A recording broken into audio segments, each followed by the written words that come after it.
மகாத்மா காந்தி 100 நாள் வேலை உறுதி திட்டத்தை ஒன்றிய பாஜக அரசு சிதைத்து சின்னாபின்னமாக்குவதாக முதலமைச்சர் ஸ்டாலின் குற்றம் சாட்டியுள்ளார்.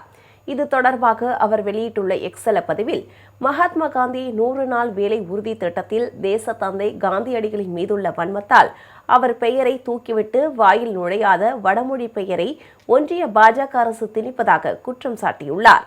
100% ஒன்றிய அரசின் நிதியில் செயல்படுத்தப்பட்டு வரும் திட்டத்திற்கு இனி 60% மட்டுமே நிதி ஒதுக்குவதாக தெரிவிக்கப்பட்டிருப்பதாகவும் குறிப்பிட்டுள்ளார். நாட்டிலேயே வறுமையை முழுமையாக ஒழித்து சாதனை படைத்துள்ள தமிழ்நாடு தண்டிக்கப்பட உள்ளதாகவும் தெரிவித்துள்ளார். பல கோடி பேரை வறுமையின் பிடியில் இருந்து மீட்டு மாண்புடன் வாழ வழிவகுத்த மகாத்மா காந்தி 100 நாள் வேலை உறுதி திட்டத்தை ஆணவத்துடன் அழிக்க ஒன்றிய பாஜக அரசு நினைப்பதாகவும் குறிப்பிட்டுள்ளார்.